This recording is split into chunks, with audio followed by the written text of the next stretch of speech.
Thank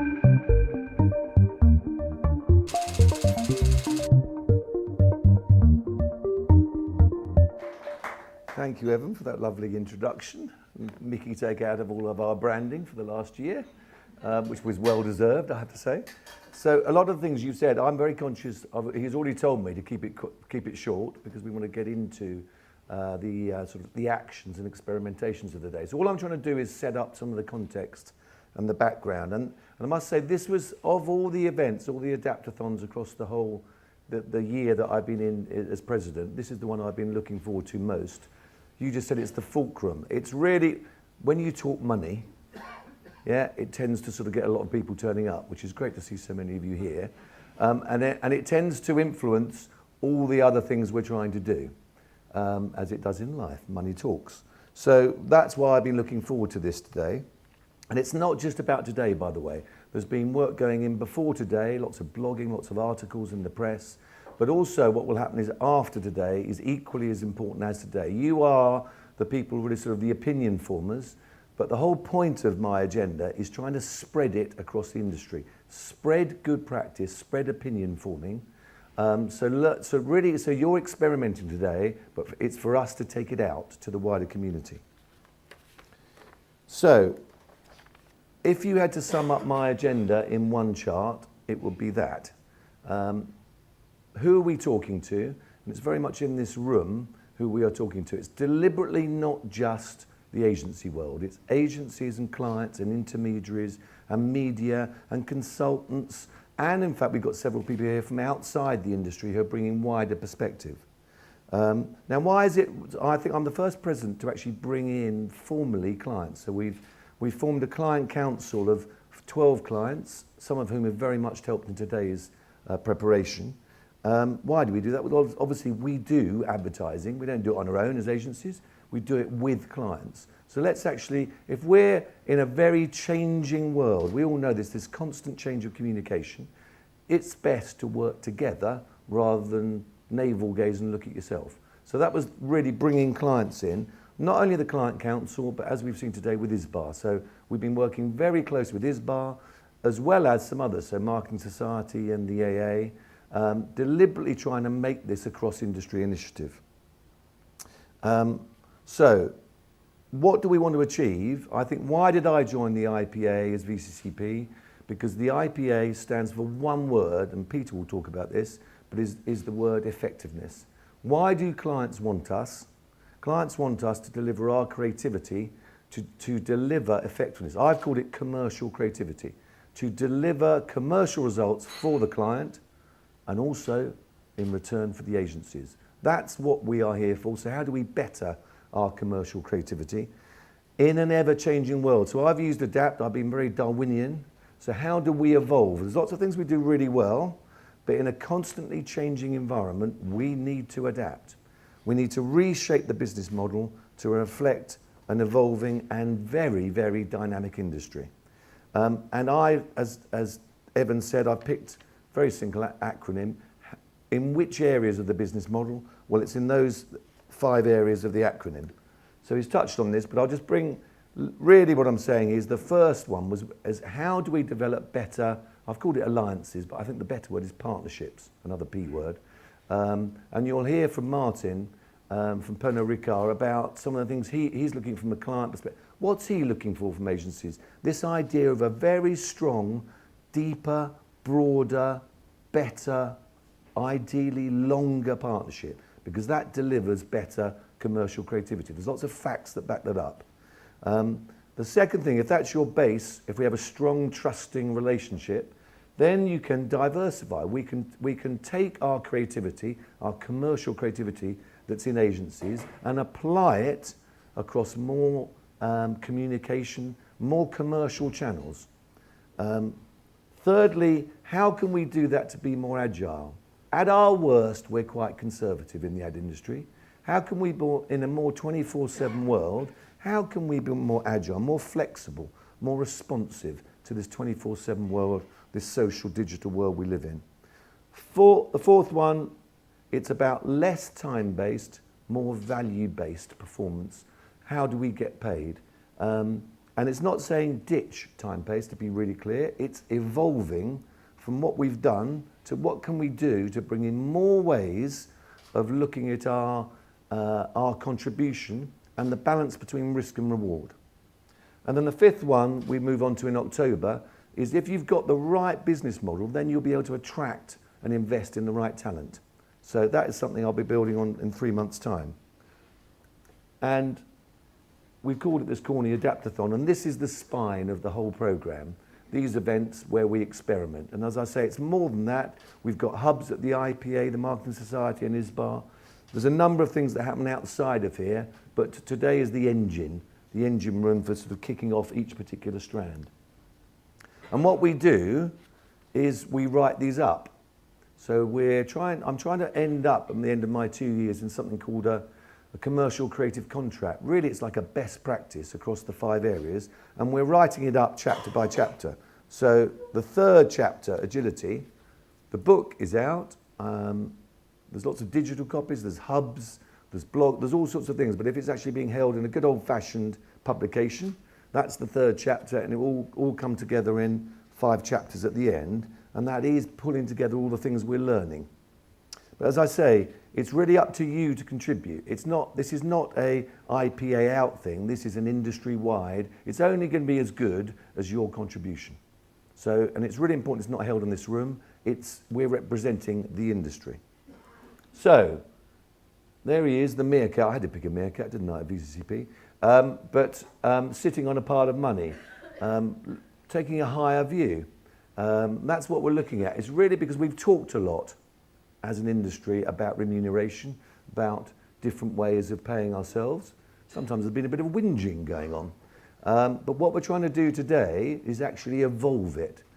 Where can we go? How we make money for our clients and for ourselves, how we measure it, and how we get rewarded by it in existing and new ways. So as I say, it's not about throwing out the past, it's evolving from.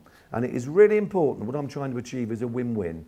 This is not about clients beating agencies or agencies sort of hoodwinking clients. No. And especially it's not a lose-lose where we actually drive ourselves to the bottom.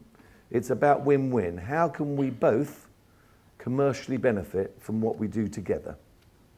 There's been articles written about it. This is a particularly good one that's out in marketing at the moment. This month's marketing about reinventing remuneration. And there's, as I say, many blogs and other areas we've been developing. So, if that's what we're trying to do, what is the wider context? Now, when I became president back just over a year ago, in the 3 months in developing the agenda, it was quite interesting. The bellwether report, I think it was 4 years in a row of negative bellwether. For those of you who don't understand bellwether, it's going out to the client community and saying, are you going to invest more in marketing or less in the next quarter? And we have 4 years of negative. And actually, as soon as I started, it all went brilliantly going in the right direction. So you've got a lot to thank me for. But we moved out of austerity into sort of growth. And it's always when you're trying to adapt, I called it adapt, and being very Darwinian, you would say adapt to survive. Actually, it's much more about adapt to thrive, because we're in growth, and experimentation in the growth phase should be a lot easier, because we should both be benefiting from this growth. Not only that, the economy, but we've got David Haig here from Brand Finance. But for all you finance people who understand this far better than I do, on the balance sheet, in terms of the assets, from tangible to intangible, you can see it's going back up again, the whole area of intangible assets across sort of various companies across the world. And, you know, that's where brands sit. So it looks like brands, more investment going into brands, brand growth, brand valuation. If that is a win-win scenario, which we can both benefit from. Now, it's not only accountants saying good things, it's even financial analysts are saying good things. So for those of you who were at the Lead Summit last year, the AA's Lead Summit, Jamie Eisenwater, ex-Deutsche Bank, now has his own investment fund. He was a keynote speaker, and he identified that advertising promotion, AMP, how much brands spend and how those spend in relative to their competition, as an important indicator of the current and long-term profit and growth potential of companies they track.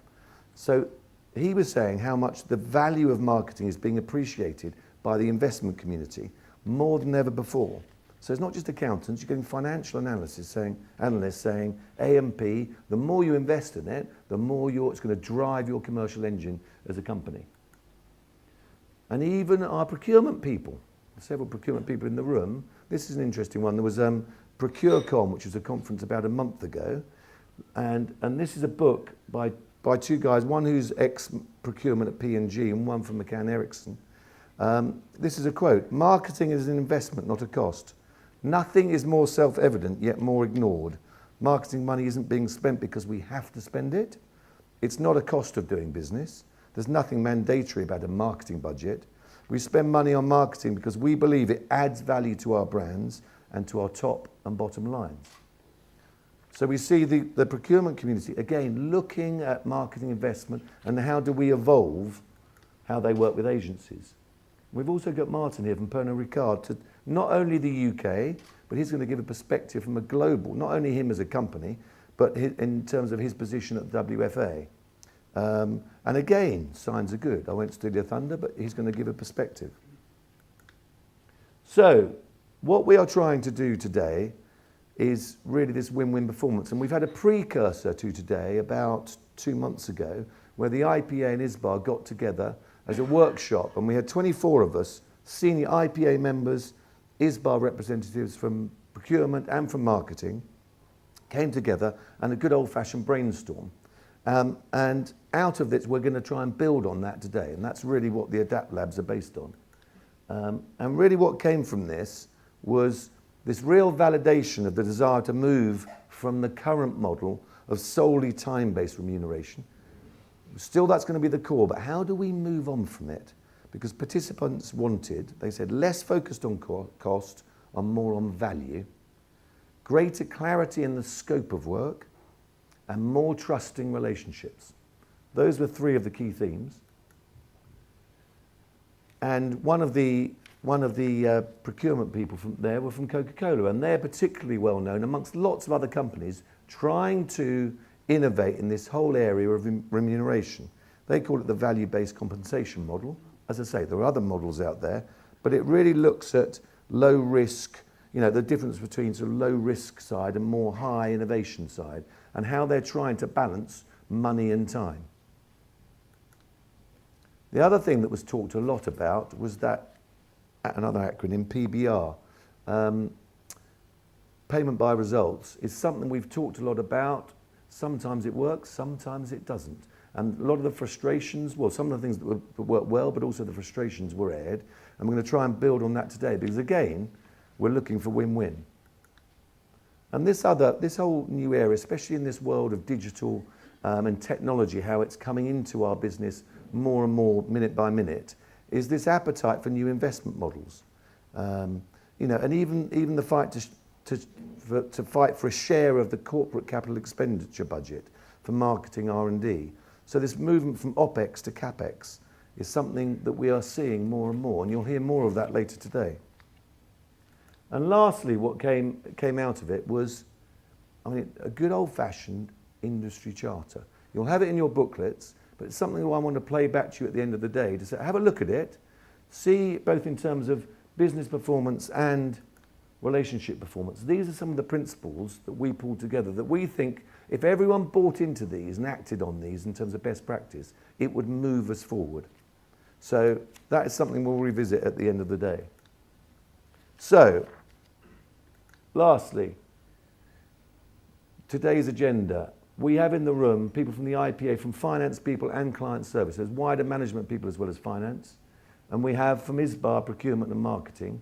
And there are many intermediaries in the room who both work both on relationships, but in terms of pitching less and less, actually more and more on relationships and this whole remuneration model.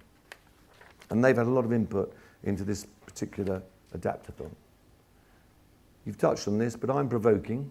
Then we're going to get to the next stage is really, you're going to hear from people who are doing this. So it's rather than just talking about it, people who are actually trying new models to inspire you to think, well, perhaps I should be doing some more of that. Because that's what it's about, really. What I'm trying to do is move us from words into actions, because there's been lots of talk about this. We've had magic and logic, some really good work, but it's now about, in a new environment, how can we evolve?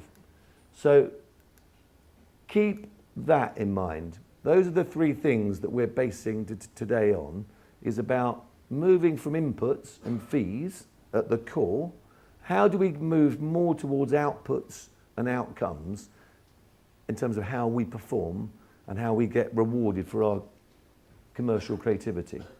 And that's why these 3 Adapt Labs after lunch are based on those 3 areas, really. Inputs about time-based, outputs more value-based, and outcomes more risk-reward based in terms of innovation. So that leaves me to hand back to Evan. Enjoy it, but this is very much not a lean back conference. This is a lean forward, roll your sleeves up, get involved. It's up to you. It's not up to just people standing here. It's for you to get involved and to move the whole industry forward. So I look forward to your contribution.